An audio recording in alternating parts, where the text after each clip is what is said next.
Hello students, retirement of partner में अब तक हम calculation of gaining ratio, calculation of new profit sharing ratio, treatment of goodwill, reserves का treatment और revaluation account, ये सब बनाना हम सीख चुके हैं।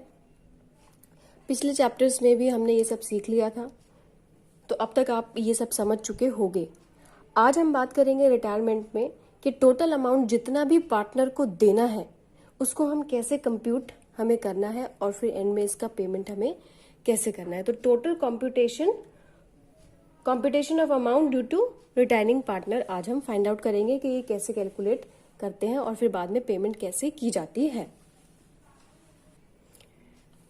Computation of amount due to retiring partner, तो रिटायरिंग पार्टनर को जो भी देना है उसको कैसे हमें उसका कंप्यूटेशन, उसका कैलकुलेशन हमें कैसे करना है, क्या क्या दिया जाना है रिटायरिंग पार्टनर को।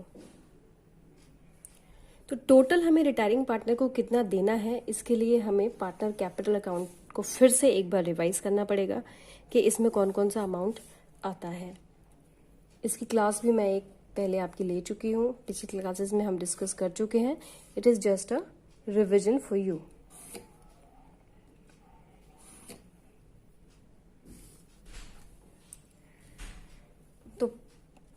पार्टनर्स कैपिटल अकाउंट में यहाँ पर्टिकुलर्स आते हैं और यहाँ पे जितने भी नंबर ऑफ पार्टनर्स हैं इंक्लूडिंग रिटायरिंग पार्टनर्स, राइट।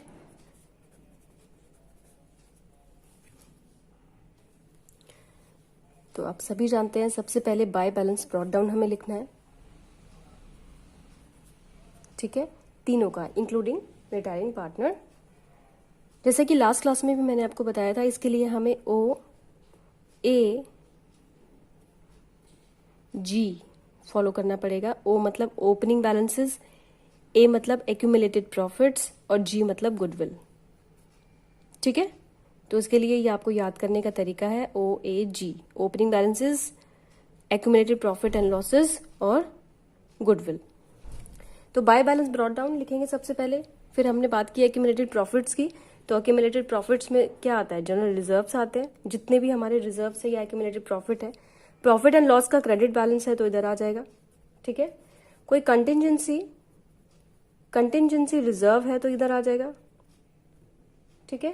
और अगर है आपके पास वर्कमैन कंपनसेशन रिजर्व, इसका ट्रीटमेंट हम सीख चुके हैं तो वो भी यहाँ पे आएगा। और रीवैल्यूएशन प्रॉफिट यहाँ पे आ जाएगा, ठीक है। Is it clear? नेक्स्ट देखो आप, नेक्स्ट में क्योंकि हम गुडविल का ट्रीटमेंट सीख चुके हैं तो गुडविल में हम जो भी एंट्री करते हैं, gaining partners capital account debit to retiring partner, तो उसकी एंट्री के लिए भी हमें यहाँ पे वो एंट्री डालनी पड़ेगी, है ना। तो तो ओपनिंग बैलेंस हो गया, एक्यूमुलेटेड प्रॉफिट्स हो गए। अब गुडविल में रिटायरिंग पार्टनर जो है उसको क्रेडिट किया जाता है ना। तो कौन से दो पार्टनर जो गेनिंग पार्टनर्स हैं वो किसको कंपनसेट करते हैं, रिटायरिंग पार्टनर को। तो यहाँ पे अगर हम B को रिटायर मान के चलें तो यहाँ पे आ जाएगा आपका by A's capital account, by A's capital. Amount किसको देना है, C को देना है, तो यहाँ कुछ नहीं आएगा, इधर आएगा, ठीक है। इधर पे अमाउंट आ जाएगा आपका। और C भी कंपनसेट करेगा तो C कैपिटल अकाउंट, इसे कंपनसेट करेंगे ये दोनों, ठीक है। इसको आप ऐसे समझो कि देखो A capital, B capital to A capital, C capital और B अगर रिटायर हो रहा है तो अगर हम B को रिटायर मान के चले तो इस केस में जब इसको यहाँ एंट्री को हम पोस्ट करते हैं तो देखो यहाँ पे by A's capital by C's capital आता है। तो यहाँ पे हमने यही किया है, by A's capital by C's capital, और यहाँ पे टू में यहाँ पे आना है हमने और दोनों के अकाउंट को यहाँ से डेबिट कर दें। तो ये एंट्री यहाँ पोस्ट होगी तो by A's capital by C's capital, और ये एंट्री यहाँ आएगी 2 में, तो 2 आएगा यहाँ पे 2 बीस कैपिटल और दोनों के अकाउंट को हम डेबिट कर देंगे। यहाँ कुछ नहीं आएगा, यहाँ पे आएगा अमाउंट, ठीक है। यहाँ से डेबिट किया और यहाँ पे इन दोनों के अकाउंट में, इसके अकाउंट में कौन है, जो भी हमारा रिटायरिंग पार्टनर है वहां पे हमने डाल दिया। आई बात समझ में? अच्छा, अच्छा, इस केस में हम सी को रिटायरिंग पार्टनर मान रहे हैं, तो यहां पे हम सी लेंगे, ठीक है, और यहां पे हम बी लेंगे, क्योंकि हमने यहां पे इसको डेबिट कर देना और इसको नहीं करना, ठीक है। तो ये आपका जस्ट एक एग्जांपल था कि कैसे लेजर पोस्टिंग हमने यहाँ पे की है, यहाँ पे हमने एंट्री कैसे फिट की है। तो हमारा इस तरफ हो गया accumulated opening balances, accumulated profits और गुडविल का ट्रीटमेंट। ये गुडविल का ट्रीटमेंट था और गुडविल ट्रीटमेंट की पोस्टिंग हमने ऐसे कर दी, ठीक है। अब इस तरफ क्या क्या आइटम आते हैं, इस तरफ आते हैं हमारे advertisement, advertisement suspense, advertisement suspense सब में जाएगा, सबके अकाउंट को डेबिट किया जाएगा इस केस में, ठीक है। और गुडविल अगर आपको दे रखी है कहाँ पे, बैलेंस शीट में, तो गुडविल रिटर्न ऑफ करना पड़ेगा, तीनों के अकाउंट को डेबिट करना पड़ेगा। रिवैल्यूएशन अगर कोई लॉस है तो यहां लिखना पड़ेगा आपको, ठीक है। आई बात समझ में? गुडविल की एंट्री यहां पे डाल ही चुके हैं। अच्छा, उसके बाद क्या करना है, अब आपको बात समझने वाली है कि क्योंकि ये तो हम लास्ट क्लासेस में भी सीख चुके हैं, अब जो आपको सीखना है वो ये है कि एंड में आप करना क्या है। सब कुछ हमने इसके अकाउंट में जो क्रेडिट करना था वो क्रेडिट कर दिया, डेबिट करना था जो डेबिट कर दिया। अब क्या करें हम, अब प्रॉब्लम ये है कि यहाँ पे ए का कोई कैरिड बैलेंस नहीं होगा, यानी कि कोई क्लोजिंग बैलेंस नहीं होगा रिटायरिंग पार्टनर का। रिटायरिंग पार्टनर का कोई भी क्लोजिंग बैलेंस हमें छोड़ना नहीं है। हमें क्या करनी है, पेमेंट, क्योंकि पार्टनर रिटायर हो रहा है, अब तो कैरिड बैलेंस हो नहीं सकता, नहीं हो सकता ना। तो यहाँ पे हमें क्या करना है, डिपेंड अपॉन द क्वेश्चन, कि क्वेश्चन में क्या कह रहा है कि सारा का सारा पेमेंट कर रहे हैं हम पार्टनर को, या फिर हम हाफ पेमेंट कर रहे हैं, या फिर लोन अकाउंट उसका लोन अकाउंट मेंटेन कर रहे हैं कि भाई हम उसको बाद में पे कर देंगे।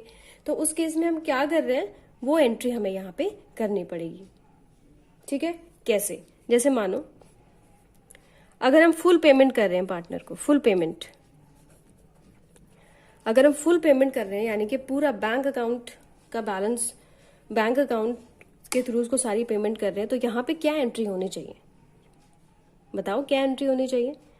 अकाउंट को हम बंद कर रहे हैं, क्या एंट्री होनी चाहिए, हम उसको क्या दे रहे हैं, हम उसको पूरा कैश पेमेंट या बैंक पेमेंट कर रहे हैं हम उसको, तो हम क्या एंट्री होगी, यहाँ पे होगी सीज कैपिटल अकाउंट डेबिट। अब क्लोजिंग बैलेंस तो कोई है नहीं, तो यहाँ पे सीधा बैंक से इसको पेमेंट कर दो, ये एंट्री होगी अगर हम फुल पेमेंट करते हैं तो, फुल एंड फाइनल, ठीक है। फुल एंड फाइनल पेमेंट अगर हम कर रहे हैं इसको फुल एंड फाइनल पेमेंट, तो ये एंट्री होगी सीज कैपिटल टू बैंक, ठीक है। आई बात समझ में, इज इट क्लियर। और अगर ऐसा नहीं है तो हो सकता है कि हम फुल पेमेंट ना करके आधी पेमेंट हम उसको कर रहे हैं और आधी पेमेंट हम उसके लोन अकाउंट में डाल रहे हैं, मतलब हम बाद में पेमेंट करेंगे। तो उस केस में क्या होगा, जितना भी अमाउंट बचेगा हम उसको लोन अकाउंट में डाल देंगे, ठीक है। तो C's capital account debit to, पहले हमने उसको बैंक के थ्रू पेमेंट दी, जो भी थी पेमेंट, ठीक है। जैसे मान लो 1 लाख की पेमेंट है तो 1 लाख हमने यहाँ लिख दिया और 1 लाख यहाँ पे पेमेंट हो गई अगर हमने टोटल फुल एंड फाइनल कर दिया। लेकिन अगर पार्टली पेमेंट है और पार्टली हम लोन अकाउंट में डाल रहे हैं, तो उस केस में जैसे मान लो 50,000 हमने पे कर दिया और 50,000 हम लोन अकाउंट में डाल रहे हैं, तो सीज लोन अकाउंट, और हमारी एक फर्म की लायबिलिटी क्रिएट हो गई है, इसलिए हमने इसको क्रेडिट किया, क्योंकि जो भी जितनी भी लायबिलिटी है क्रेडिट होने पे ही बढ़ती है, ठीक है। तो अकाउंट तो हमें उसका पूरा डेबिट करना पड़ेगा 1 लाख से, क्योंकि अकाउंट का बैलेंस अब हमें दिखाना नहीं है, और 50,000 हमने उनको बैंक पेमेंट किया और 50,000 हमने लोन अकाउंट में डाल दिया, ठीक है। तो फुल पेमेंट है तो ये एंट्री कर दो, आप कोई दिक्कत नहीं है। तो यहाँ पे आप सिर्फ टू बैंक लिखोगे।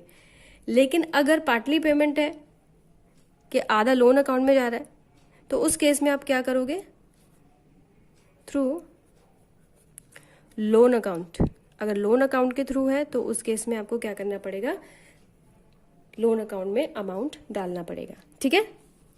तो इसकी एंट्री कैसे पोस्ट करेंगे, यहाँ देखो ये एंट्री हमें यहाँ पोस्ट करनी है, ठीक है। तो क्या एंट्री होनी चाहिए, टू बैंक, सी के कैपिटल अकाउंट में हम जा रहे हैं तो टू बैंक, तो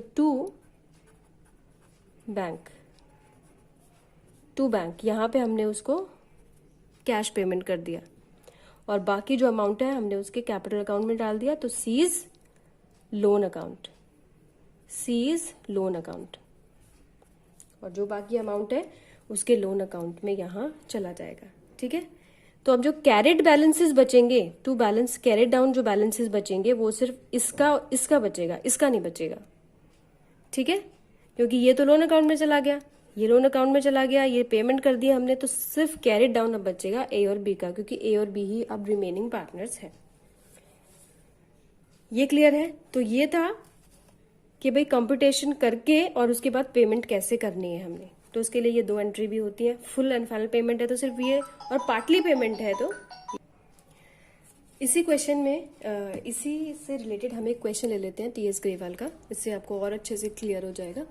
तो क्वेश्चन नंबर हम ले रहे हैं इसके अंदर आपका 31, क्वेश्चन नंबर 31 ले लेते हैं। कनिका, दिशा एंड कबीर व पार्टनर शेयरिंग प्रॉफिट 2:1:1। ओके, और उसके बाद हमें profit and loss debit balance भी देखो यहाँ पे गिवन है, एम्प्लॉय प्रोविडेंट फंड है, कैपिटल्स गिवन है, गुडविल कैलकुलेट करनी पड़ेगी हमें क्योंकि यहाँ पे एवरेज प्रॉफिट मेथड गिवन है, फिक्स एसेट्स इंक्रीज डिक्रीज बताया हुआ है, स्टॉक में स्टॉक भी बढ़ गया है 120% तक, और amount payable to Kanika was transfer to her loan account. अब कह रहा है कि जितना भी पेमेंट है वो हम कैश वैश कुछ नहीं कर रहे हैं, सीधा लोन अकाउंट में डाल रहे हैं। तो जितना भी अमाउंट आएगा, जितना भी कंप्यूट हम करेंगे कनिका का, वो सारा हम किस में डाल देंगे, लोन अकाउंट में। तो टू कनिकाज लोन अकाउंट ऐसे करके हम सारा अमाउंट इसमें डाल देंगे। Okay, that's it. We will start the question. Question आपकी स्क्रीन पे आ रहा है। अब यहाँ देखिए, 3 अकाउंट हमने पहले ही इसके फॉर्मेट तैयार कर लिए हैं, revaluation account, partners capital account और बैलेंस शीट। ठीक है, और ये तैयार करने के बाद इससे पहले हमें थोड़े से बनाने होंगे वर्किंग नोट्स। ठीक है, वर्किंग नोट्स, तो वर्किंग नोट्स हमें पहले करने होंगे। स्क्रीन पे आपका क्वेश्चन आ रहा है, तो स्क्रीन में देखिए सबसे पहले हमें क्या निकालना होता है, कैलकुलेशन ऑफ गेनिंग रेशियो। ठीक है, तो देखिए क्वेश्चन में आपको क्या कह रहा है, क्वेश्चन में कह रहा है कि भाई 2:1:1 की रेशियो है। हमारे जो पार्टनर्स हैं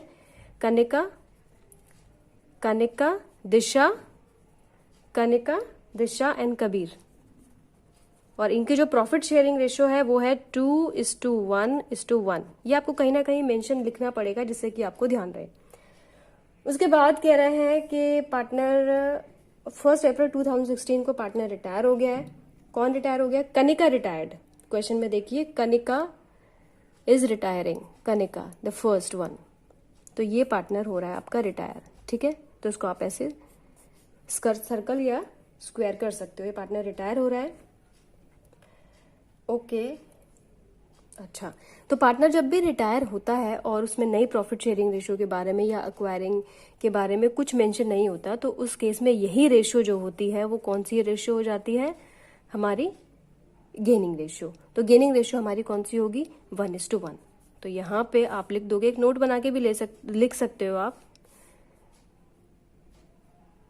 1:1:1। ये हमारी हो गई कौन सी रेशियो, गेनिंग रेशियो, यानी कि इस रेशियो में ही हमारा क्या बटेगा, गुडविल हमारी डिस्ट्रीब्यूट होगी। ठीक है, अब गुडविल कैलकुलेशन करना पड़ेगा हमें, तो नोट 2 में कैलकुलेशन ऑफ गुडविल। तो गुडविल के लिए देखो आपको क्या दिया हुआ है, goodwill of the firm was valued at 2 years purchase of average profit of 3 completed years preceding the date of retirement. The profit of the year is 13-14 का दिया हुआ है आपको प्रॉफिट, और 14-15 का दिया हुआ है प्रॉफिट, लेकिन 3 साल का हमें एवरेज निकालने के लिए कह रहा है। तो तीसरे साल तो प्रॉफिट हुआ ही नहीं, तीसरे साल तो लॉस हुआ है। बैलेंस शीट में देखो आप, प्रॉफिट एंड लॉस के 20,000 आपको दिया हुआ है। तो हम सबसे पहले हम जब एवरेज प्रॉफिट निकालेंगे, तो क्योंकि प्रॉफिट हुआ ही नहीं है लास्ट ईयर में, इसलिए लास्ट ईयर में हमें क्या करना पड़ेगा, लॉस को माइनस करना पड़ेगा। तो लॉस हमारा है 20,000, ये लॉस होगा माइनस, और डिवाइडेड बाय 3 हमें करना पड़ेगा।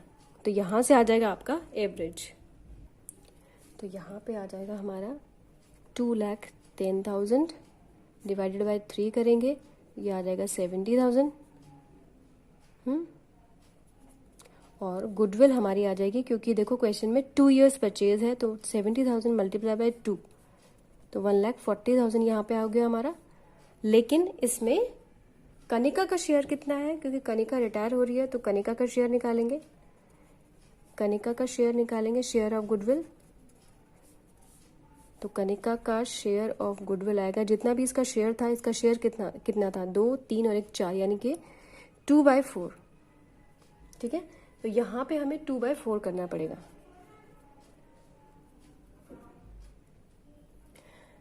तो कनिका का शेयर ऑफ गुडविल है 70,000, यहाँ पे हम बांट देंगे रिटायरिंग पार्टनर्स को 1:1 की रेशियो में, तो ये आ जाएगा 35,000 एंड 35,000,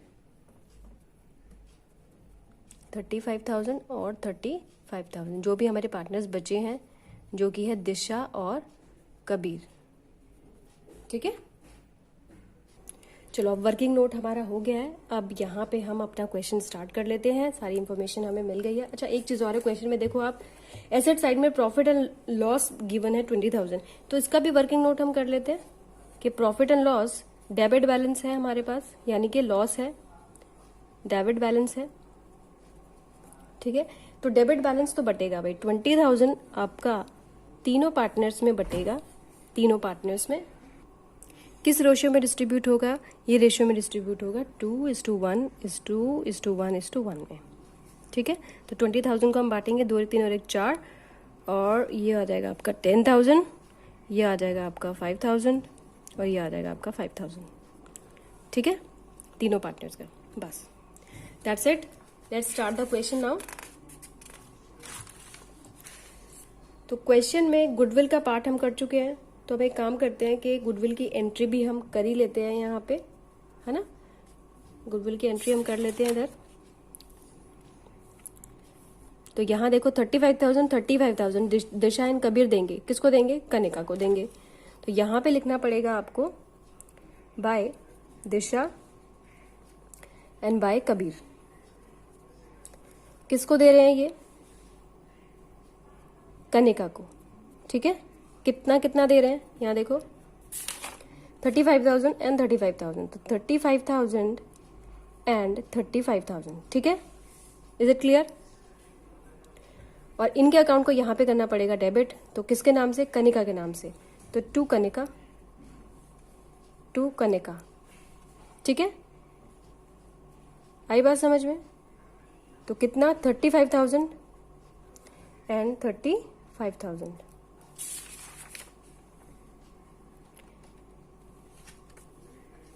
अब और क्या चीज था यहाँ पे, बस चलो।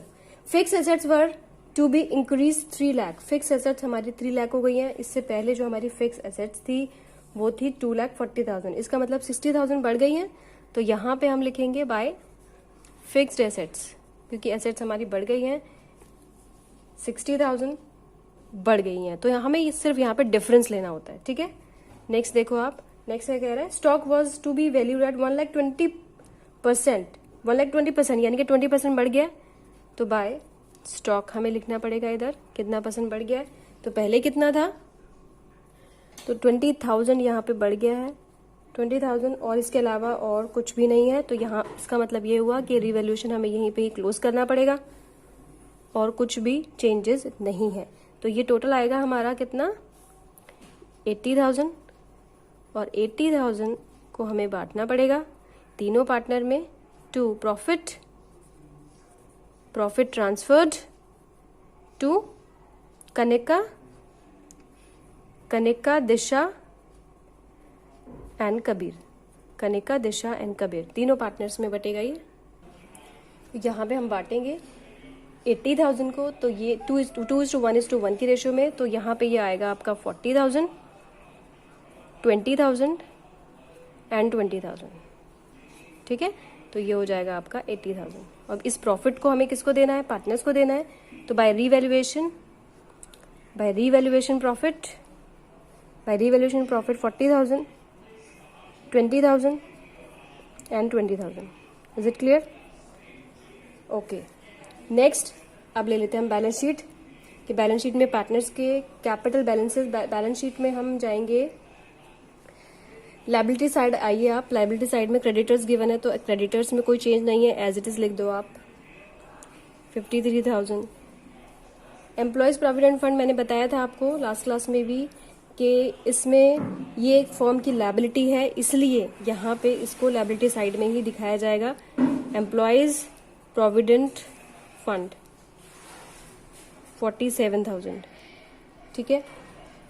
तीनों पार्टनर्स की कैपिटल दी हुई है। उसके बाद तो by balance, by balance brought down लिखने हैं हमने। 2 लाख, 2 लाख, 1 लाख और 80,000। Is it clear? अब आएंगे हम एसेट साइड। हमारे कैश में या बैंक में कोई भी चेंजेस नहीं है, कैश की कोई भी एंट्री नहीं है, क्योंकि हम पेमेंट नहीं कर रहे हैं, सारा का सारा लोन अमाउंट में, लोन अकाउंट में डाल रहे हैं, तो बैंक एज इट इज ही आएगा। बैंक में कोई चेंजेस नहीं है, 60,000 यहाँ आ जाएगा। डेटर्स में कोई चेंजेस नहीं है, डेटर्स हमारे 60,000 ही है। उसके बाद स्टॉक हमारा 20,000 से देखो यहाँ पे इंक्रीज हुआ है स्टॉक, तो स्टॉक हमारा पहले कितना था 1 लाख, तो अब हो जाएगा हमारा 1,20,000। इसको आप इस तरीके से भी दिखा सकते हो, 1 लाख प्लस 20,000, ठीक है। Next fix assets. Fix assets का अमाउंट हमें टोटल गिवन है, कितना हो गया है 3 लाख हो गया है, तो 3 लाख आप यहाँ लिख लोगे, ठीक है। अब आता है प्रॉफिट एंड लॉस। आपको डेबिट बैलेंस दिया हुआ है, और डेबिट बैलेंस एक तरीके से लॉस है, जो कि हमें यहाँ पे तीनों पार्टनर्स को बांटना पड़ेगा। To profit and loss debit balance 20,000 और 20,000, ये देखो तो यहाँ पे हमने अभी भी कैलकुलेशन किया था, 10,000, 5,000 और 5,000 में डिस्ट्रीब्यूट होगा। 10,000, 5,000 एंड 5,000। ये क्लियर है? अब उसके बाद हमारी सारी एडजस्टमेंट फिनिश हो चुकी है, क्वेश्चन में और कोई एडजस्टमेंट नहीं है। अब इसके हम कैरेट बैलेंसेस निकालेंगे to balance carried down. Kanika का बैलेंस कैरेट डाउन नहीं होगा, क्यों? उसको हम सारा अमाउंट लोन अकाउंट में डाल रहे हैं, तो यहाँ पे बैलेंस कैरेट डाउन नहीं होगा। आप डालोगे लोन अकाउंट में, to Kanika loan, to Kanika's loan account, Kanika's loan account में डालना पड़ेगा। तो हम इसको बैलेंस कर लेते हैं, यहाँ का टोटल करके ये माइनस आपको कर देना है, तो सारा लोन अकाउंट में जाएगा। To Kanika's loan account 3 lakh, यहाँ कैरेट डाउन में नहीं आएगा, इस चीज का ध्यान रखना, क्योंकि पार्टनर अब रिटायर हो रहा है। हाँ, इनके कैरेट डाउन आएंगे, तो इनके कैरेट डाउन ये प्लस करके और ये 2 आइटम माइनस करोगे, यहाँ पे आ जाएगा आपका 80,000 और यहाँ पे भी आ जाएगा आपका 60,000, ठीक है। ये क्लियर है? यहाँ टोटल करके आप लिख दोगे, ये कॉलम में टोटल करके लिखोगे आप। अब बैलेंस कैरेट डाउन हमें लिखने हैं 2, कैपिटल जितनी है हमारी पार्टनर्स की, तो सबसे पहले लोन अकाउंट लिख देते हैं कि कनिका का लोन अकाउंट है, Kanika's loan account, Kanika's loan account mention करना पड़ेगा आपको, ठीक है। क्लोजिंग बैलेंस में मत डाल देना इसको। और फिर कैपिटल्स पार्टनर्स की, जो रिमेनिंग पार्टनर हैं, कैपिटल अकाउंट रिमेनिंग कौन है? Disha and Kabir, Disha and Kabir, Disha and Kabir, तो इनका 80,000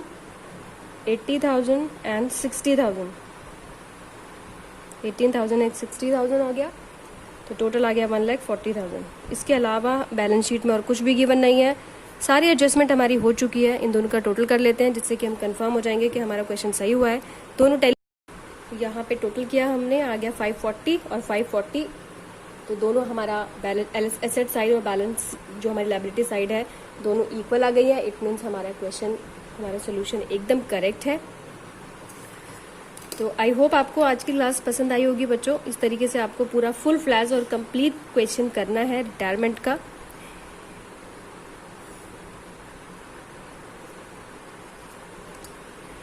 इस साल आपके कोर्स में इसके बाद जो कैपिटल एडजस्टमेंट है वो नहीं है। इट मीन्स इसके अलावा क्वेश्चन में और कुछ नहीं आएगा, सिर्फ रिवैल्यूएशन, पार्टनर्स कैपिटल अकाउंट और बैलेंस शीट, और टोटल कंप्यूटेशन जो है रिटायरिंग पार्टनर का वही आएगा। तो आपको इसी तरीके से ज़्यादा इसी टाइप के क्वेश्चंस करने हैं, ठीक है बच्चों। Thank you very much.